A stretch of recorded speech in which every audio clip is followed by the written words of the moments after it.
షిరిడి సాయిబాబాకి సంబంధించి ఎప్పటి నుంచో వివాదం, ఆయన ముస్లిం అని, ఆయన హిందూ అని, ఆయన దేవుడే కాదని, అసలు ఒక మాట చెప్తాను వింటావా? నేను ఒక కబీర్ దోహా చెప్తాను. జాతి న పూछो साधु की पूछ लीजिए एक नान मोल करो तरवार का पड़ा रहन दो म्यान. నువ్వు హైదరాబాదీవే కదా, బట్ అర్థం కాలేదు. చెప్తాను. నువ్వు కత్తి కొనడానికి పోయావు, కత్తి పెట్టేటటువంటి వర బాగుందా లేదా అని చూస్తావా, లేకుంటే కత్తి పదునుగా ఉందా లేదా చూస్తావా? కత్తి పదునుగా ఉందా లేదా అనే చూస్తాం. అట్లాగే ఒక సాధువుని గురించి ఆలోచించేటప్పుడు అతడు ఏ జాతి వాడు, వాడి పుట్టుకేంది, వాడి పెరుగుదలేంది, ఇది కాదు. వాడి దగ్గరికి వెళ్ళినప్పుడు వాడు ఏం జ్ఞానం సంపాదించాడు, ఏ సాధన చేశాడు, ఎటువంటి శాస్త్రాలని చదివాడు, ఇది తెలుసుకోవాల్సింది. అతనికి ఉండే నాలెడ్జ్ నీకు కావాలా, అతని పుట్టుకతో నీకేం పని?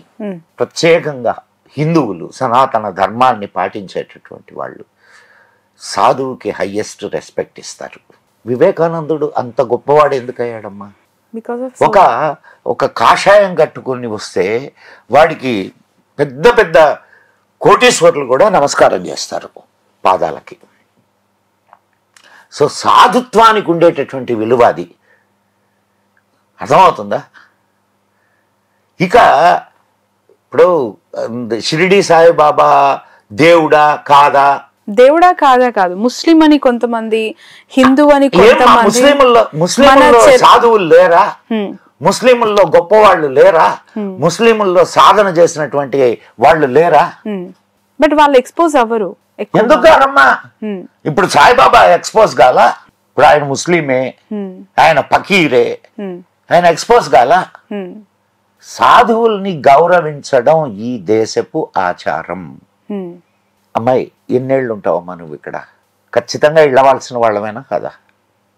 ఏదో ఒక రోజు వెళ్తాం, ఏదో ఒక రోజు వెళ్తాం. ఆ కొద్ది కాలాన్ని నువ్వు ఇంత తపన, ఇంత ఇది ఎతుకులాట, ఇవన్నిటితో నీ కాలాన్ని వృధా చేసుకోకుండా నువ్వు చేయాల్సిన ధర్మం, నువ్వు చేయాల్సినటువంటి కర్మ, నువ్వు చేయాల్సినటువంటి కర్తవ్యం, వాటితో నువ్వు ఫిక్స్ అయ్యి ఉండి నీ కర్తవ్యం వైపు, నీ ధర్మం వైపు, నీ మోక్ష సాధన వైపు నడిస్తే అసలు నీకు ప్రశ్నలు ఎందుకు వస్తాయమ్మా? నీకు ఒక అద్భుతమైనటువంటి శక్తి ఉంది. ఆ శక్తిని మనం గమనించడం వల్ల ఏమిటాయి ఆ శక్తి అని అంటే, నీ బ్రెయిన్ ఎంత అద్భుతమైనది, ఎంత అద్భుతమైనటువంటి ఇదో చూడు. నువ్వు దానికి ఒక క్వశ్చన్, ఏదైనా క్వశ్చన్, ఇప్పుడు నన్ను అడిగిన క్వశ్చన్ నువ్వు దీనికి ఇస్తే అది 100 సమాధానాలు చెప్పుద్ది, 100 ఆన్సర్లు ఇస్తుందమ్మా. తమాషా కాదు. I'm not talking. ఈ 100లో నువ్వు చేయాల్సినటువంటి పని ఏందయ్యానంటే ద బెస్ట్ సొల్యూషన్ ని నువ్వు చూస్ చేసుకోవాలా కాదా? ప్రశ్నకి సమాధానం నీ లోపల నుంచి వస్తుంది. ముందు లోపలగా చూడడం మొదలుపెట్టు, పై పైన కాదు. పై పైన చూస్తే నీకు అర్థం కాదమ్మా. ఇప్పుడు ప్రపంచం అనేక వివిధత్వాలు కలిగినటువంటి ప్రపంచం. నువ్వు దేన్ని తీసుకుంటావు? ఇప్పుడున్న కరెంట్ సినారియోస్ మీరు అబ్జర్వ్ చేస్తే లాస్ట్ ఒక 10-15 ఇయర్స్ నుంచి మనము జరుగుతున్న మేజర్ ఇష్యూస్ ఇండియా వైడ్గా చూస్తూ ఉన్నప్పుడు ఎక్కడైనా పాలిటిక్స్, రిలీజియన్స్ క్లబ్ అవుతున్నాయి అని అనిపించిందా? అవుతున్నాయి కదమ్మా. ఇప్పుడే కాదమ్మా, నీకు మన ఇండియా ఇప్పుడంటే ఒక 2 వర్గాలుగా విడిపోయిందా, విడిపోబోతోందా, విడిపోతుందా? విడిపోయింది కంప్లీట్ గా. ఒకటి ముస్లిం లీగు, ఇంకోటి హిందూ. నీకేమి సందేహమే అక్కర్లా. నీకు ఒక విషయం బాగా గుర్తుపెట్టుకోమ్మా, ఏ ధర్మమైనా, ఏ మతమైనా, నేను ధర్మం అంటున్నా, ధర్మం అనేది ఒకటే, అది సనాతన ధర్మం. ఏ మతమైనా వర్ధిల్లాలి అని అంటే రాజాశ్రయం తప్పనిసరిగా కావాలా. నువ్వు ఒక గుడి కట్టుకోవాలమ్మా. నువ్వు గుడి కట్టుకోవాలి అని అంటే నీకు స్థలం కావాలనా? ఎవరు ఇవ్వాలా? గవర్నమెంట్ దగ్గరికి వెళ్ళావు, అయ్యా నా గుడి కట్టుకుంటానయ్యా, కాస్త స్థలం వేయండి. స్థలం ఇవ్వాలా, ఇస్తారా ఇవ్వరా? పేరుకు సెక్యులర్, కానీ హిందువు మాత్రం సెక్యులర్గా ఉండాలా, తక్కిన వాళ్ళు సెక్యులర్గా ఉండకూడదు. అది ఈ దేశపు విధానం, ఈ దేశపు రాజకీయ నాయకుల విధానం. హిందూ మాత్రం సెక్యులర్గా ఉండాలా, ఒక ముస్లిం కానీ ఒక క్రిస్టియన్ కానీ వాళ్ళు సెక్యులర్గా ఉండాల్సిన అవసరం లే. దీన్ని సమర్థిస్తావా నువ్వు? అంటే ఈ పర్యవసానాలు ఎలా ఉండబోతున్నాయి, ఏమవుతాయి? ఇంతకుముందు జరగలేదా? 1946లో 47లో జరిగినటువంటి మానవ హననం ఏమిటి? అర్ధరాత్రి స్వాతంత్రం అనే ఒక పుస్తకం ఉంది, మిడ్ నైట్ ఇండియా. నేను విన్నాను, చదువు. బట్ ఈ రిలీజియన్ ఓరియంటెడ్ పాలిటిక్స్ ఫ్యూచర్ ని ఎలా డిస్ట్రాయ్ చేయబోతుంది? ఎస్పెషల్లీ యూత్ పాయింట్ ఆఫ్ వ్యూలో వాళ్ళు ఎంత జాగ్రత్తగా ఉండాలి, ఎంత అలర్ట్ గా ఉండాలి? Religion here don't compare the religions with the dharma. Dharma is entirely different and religion is entirely different. Dharma is the nature, religion is your belief. ఇక్కడ సనాతన ధర్మంలో నుంచి కొన్ని రిలీజియన్స్ వచ్చినాయి, అండ్ ఎక్కడి నుంచో కొన్ని రిలీజియన్స్ ఈ దేశంలోకి వచ్చినాయి. అడాప్ట్ చేసుకోలేదు, రుద్దబడ్డాయి. అవునా కాదమ్మా? మనం పదాలు వాడేటప్పుడు కూడా చాలా జాగ్రత్తగా వాడాలి. రుద్దబడ్డాయి. ఎవడమ్మా క్రిస్టియానిటీని తీసుకునేది? It's a very good marketing religion,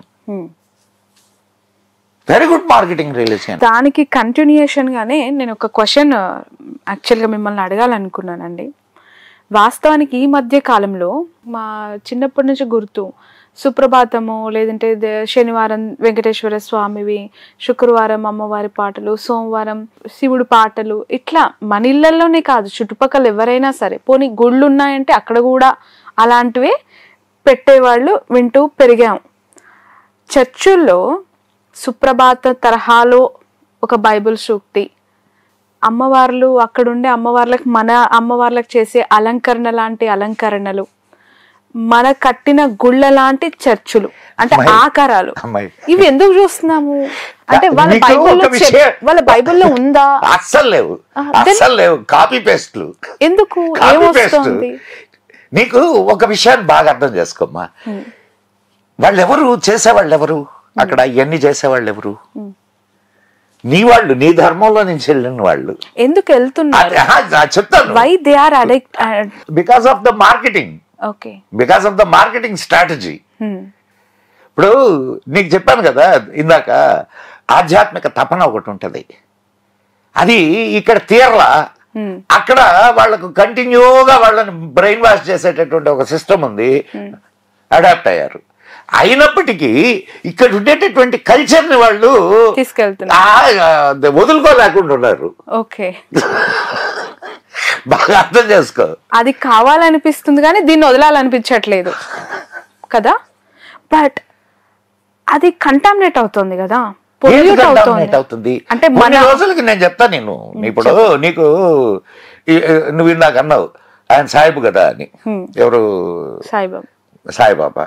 ఇప్పుడు నువ్వు కొన్ని గుళ్ళల్లోకి వెళ్తే కృష్ణుడు, రాముడు, శివుడు వరుసగా ఆలయాలు ఉంటాయి, ఆ పక్కన ఇంకొకటి సాయిబాబా ఆలయం కూడా ఉంటుంది. అంటే అట్లా ఇంకొద్ది రోజులకు పోతే క్రీస్తు బొమ్మ కూడా పెడతారు, మేరీ మాత క్రీస్తు బొమ్మ పెడతారు. ఇప్పుడు నీకు ఇక్కడ విజయవాడలో గుణదవా అని ఉంది, అక్కడ రథోత్సవాలు జరుగుతాయి, గుండ్లు గీకించుకుంటారు, కొబ్బరికాయలు కొడతారు. ఇవన్నీ ఎక్కడి? ఇవన్నీ క్రిస్టియానిటీలో ఉన్నాయా? నువ్వు ఇందాక అన్నావే గుళ్ళు కడుతున్నారని. కేరళలోకి వెళ్తే గుళ్ళు, లోపలికి పోతే క్రీస్తు దేవుడు. సో ఈ ధర్మం నీకు ఇప్పుడు ఒక విషయం అర్థం కావాలా, ఇక్కడ ఉన్నటువంటి ఈ సంస్కృతి, ఈ సాంప్రదాయాలు ఎంత బలీయమైనయో ఇప్పుడు నీకు దీన్ని బట్టి అర్థం కావాలా. ఫిలాసఫీ ఏముందమ్మా అక్కడ? నీకు ఆ రెండు వాటిల్లో ఫిలాసఫీ అనేది ఏం లేదు. ఫిలాసఫీ అనేది హిందూ ధర్మంలోనే ఉంది. సనాతన ధర్మంలోనే ఉంది. అనేక ఫిలాసఫీలు ఉన్నాయి, ఒకటి కాదు. ఒక ఫిలాసఫీ కాదు, అనేక ఫిలాసఫీలు ఉన్నాయి. నీకు నచ్చిన ఫిలాసఫీని తీసుకోవచ్చు.